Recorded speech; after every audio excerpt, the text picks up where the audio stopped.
Republik itu dimulai dari desa. Kepala desa itu lebih penting dari kepala negara. Jadi yang diperlukan bukan closing statement, tapi closing ideas. Ide penyimpul, itu maksudnya tuh.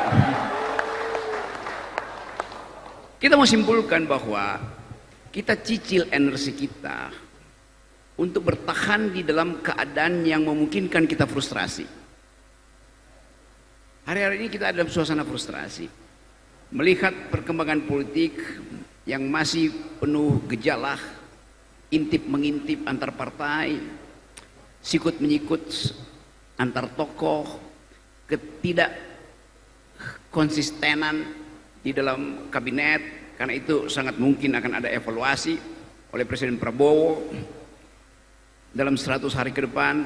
Tetapi yang harus jadi permanen adalah keinginan kita untuk merawat republik ini. Republik itu dimulai dari desa. Kepala desa itu lebih penting dari kepala negara.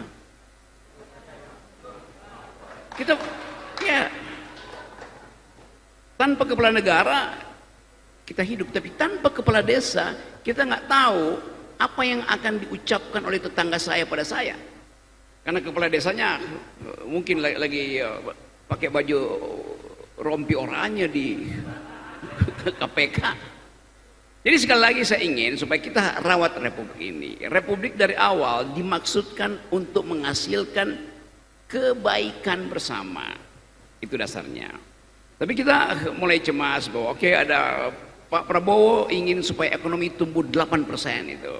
Walaupun sekarang kabinetnya mulai ubah sedikit, kan 8% itu dianggap susah untuk dicapai. Oke, menuju 8%. Waktu menuju 8% artinya akan ada ecological footprint. Berapa persen? Bertumbuh 8% akan ada pabrik dibangun, artinya akan ada karbon diproduksi. Bertumbuh 8% artinya akan ada lahan untuk dijadikan food estate misalnya. Pasti di situ ada ukuran carbon tradingnya berapa yang akhirnya terlepas ke angkasa kan. Tetapi itulah pilihan-pilihan sulit bagi kita tuh, bahwa kita ingin mempercepat pengentasan kemiskinan. Kita ingin supaya ada keakraban di desa. Tapi selalu pertanyaannya adalah, nanti pemerintah mau bantu apa? Itu pertanyaan yang justru menyebabkan kita pasif untuk menghasilkan harapan. Jadi harusnya ucapkan sesuatu dan jadikan ucapan itu peristiwa yang memungkinkan kita berharap.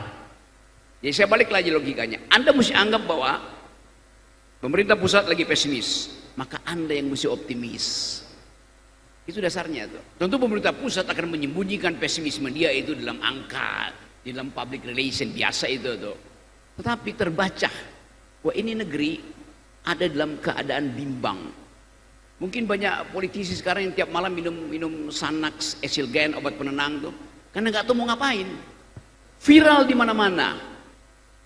Dan pemerintah sedang berupaya untuk membuat konklusi apa yang sedang terjadi sebetulnya. Jadi beri kesempatan pada Presiden Prabowo untuk mengulas 100 harinya akan menghasilkan apa. Sementara Presiden mengulas 100 harinya, kita setiap hari akan kasih semacam semangat bahwa desa tidak akan pernah berhenti memproduksi harapan. Terima kasih. Download Tribun X sekarang, menghadirkan lokal menjadi Indonesia.